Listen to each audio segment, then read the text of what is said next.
उत्तर प्रदेश विधानसभा चुनाव से पहले भाजपा के विधायक और नेता एक एक करके पार्टी छोड़कर दूसरे दलों में शामिल हो रहे हैं, जिसमें समाजवादी पार्टी है और आरएलडी है।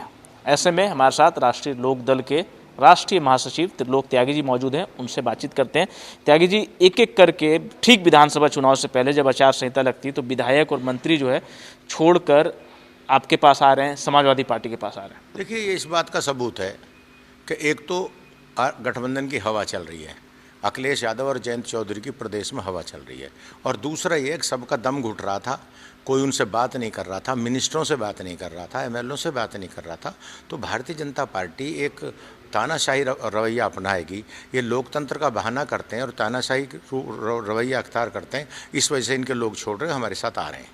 पर भाजपा के जो नेता हैं वो ये कह रहे हैं कि उन्होंने रिव्यू कराया था, सर्वे हुआ था, उसमें ये पाया कि जनता के बीच इन नेताओं की लोकप्रियता घटी है, टिकट नहीं देना था, तो इसलिए अब ये भाग रहे हैं। देखिए, अब जब से इनके लोगों ने छोड़ना शुरू किया है तो जिनकी लोकप्रियता घटी बता रहे थे और अपने खुशामदियों को टिकट देना चाह रहे थे, अब ये डर गए। अब ये किसी एमएलए का टिकट नहीं काट रहे हैं, अब ये डर चुके हैं। इन्हें लग रहा है कि अब उनकी खुशामद करके उनको लड़ाना चाहते हैं। ये है इनका। पहली सूची आप लोगों की जारी हुई है 29 लोगों की, जिसमें 19 आप लोगों के खाते के हैं। कितने मजबूत हैं ये तमाम कैंडिडेट? देखिए, पश्चिम में हम ज़्यादातर सीट जीतेंगे, सारे कैंडिडेट मजबूत हैं और सब जमीन के ग्राउंड के नेता हैं, और भारतीय जनता पार्टी का सुपड़ा साफ होगा। भारतीय जनता पार्टी ने पश्चिम में पहले एक पलायन का मुद्दा चलाया था कैराना में 5 साल पहले, और कहा था कि लोगों का पलायन हो रहा, लोग भाग रहे हैं। तो 5 साल बाद योगी जी फिर आते हैं, कैराना कहते हैं कि हम पलायन ख़त्म करेंगे और जो लोग गए उन्हें बसाएंगे। पहली बात तो मेरा एक आरोप है कि 5 साल बाद ही आपको याद आया कैराना, चुनाव के वक्त ही कैराना याद था। और पलायन तो योगी जी आपका होना है, लखनऊ से आपका पलायन गोरखपुर हो जाएगा। अखिलेश यादव आ रहे हैं, गठबंधन की सरकार बन रही है, और भाजपा का पलायन उत्तर प्रदेश से हो जाएगा। आप लोगों की जो टिकट है कब तक पूरी फाइनल हो जाएगी? आरएलडी की अगर खातों की बात करें तो कितने टिकट आप लोगों को मिल रहा है? नहीं, अभी टिकटों की तो हमारी बात अभी है, टिकटें तो सब हमारे 403 हैं। अब हमने अब ये तय किया है कि आपस में मिलकर टिकट बांट रहे हैं। और आपने कल देखा होगा कि जो सूची जारी की है सारी जयंत चौधरी ने जारी की है। समाजवादी पार्टी वालों की भी सूची अखिलेश यादव ने नहीं, ये हम लोग एक हैं, अखिलेश यादव और जयंत चौधरी, और बाकी चाहे राजभर और सब। जैसे संतरा को आप देखते हैं कि संतरा में फांके अलग अलग होती हैं, अंदर रस एक होता है। तो हम चौधरी चरण सिंह के सिद्धांतों पर, डॉक्टर लोहिया के सिद्धांतों पर काम करने वाले लोग हैं।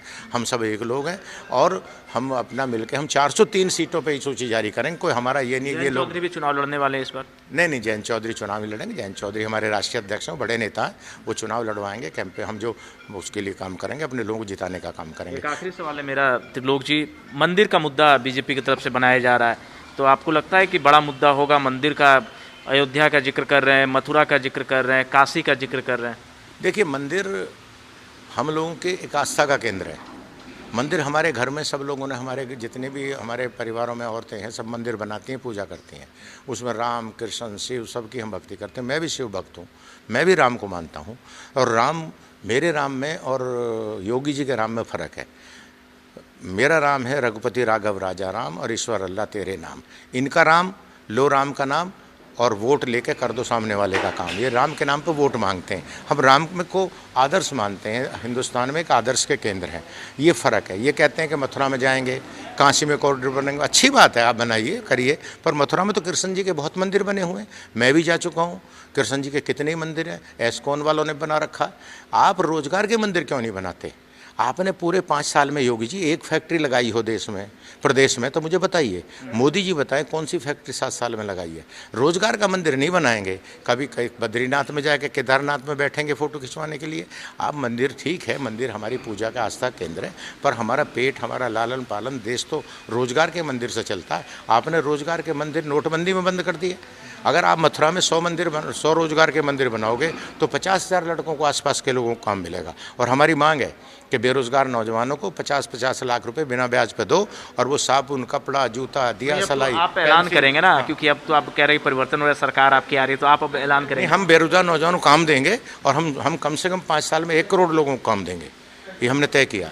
1 करोड़ लोगों को काम देंगे? हाँ, नौजवानों को काम देंगे। उत्तर प्रदेश कितना बनता है? कितना परसेंट बनता है देखिए ना, 3% भी नहीं बनता। क्यों नहीं देंगे?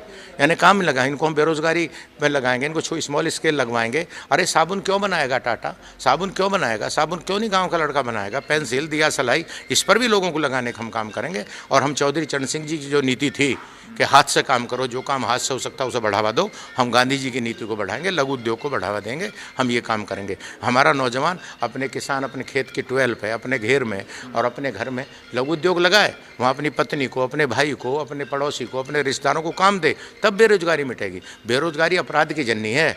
योगी जी कहते हैं ठोको, पुलिस से ठुकवाते रहो। अरे इनको रोज़गार दो, जिसके पास रोज़गार होगा वो कोई अपराध नहीं करेगा, ये मेरा दावा। इसलिए भारतीय जनता पार्टी को समझना चाहिए कि मोदी जी ने 2 करोड़ का वादा किया, 7 साल में 14 करोड़ रोज़गार होने चाहिए थे, दिया 1 करोड़ भी नहीं। आप मनमोहन सिंह के रिकॉर्ड से पीछे हो, आप मनमोहन सिंह का रिकॉर्ड नहीं तोड़ पाए और योगी जी अखिलेश यादव का रिकॉर्ड नहीं तोड़ पाए। आपने किसी का रिकॉर्ड तोड़ा हो तो मुझे बताओ। इनसे ज़्यादा रोजगार अखिलेश यादव ने दिए, इनसे ज़्यादा डेवलपमेंट अखिलेश यादव ने किया, हाईवेज की स्थापना अखिलेश यादव ने की। अखिलेश यादव घोषणा करके थे पूर्वांचल हाईवे की, अब उस पर काली मिट्टी फिरवा कर कहने का हमने बना दिया। ये सारे काम अखिलेश यादव ने शुरू किए थे और वो एक नौजवान है जो प्रगतिशील नौजवान है, जो आगे बढ़ने वाला नौजवान है। वो अखिलेश यादव और जयंत चौधरी दोनों एक खुले विचारों के नौजवान हैं और उत्तर प्रदेश का भविष्य बदलने में काम करेंगे, ये मुझे विश्वास है। बहुत शुक्रिया भारत समाचार को समय देने के लिए। तो साफ तौर पर कह रहे हैं कि मुख्यमंत्री योगी आदित्यनाथ का प्लान होगा लखनऊ से गोरखपुर का, और सत्ता में जयंत चौधरी और अखिलेश यादव आने वाले हैं। कैमरामैन राहुल के साथ रवि सर्राफ, भारत समाचार, दिल्ली।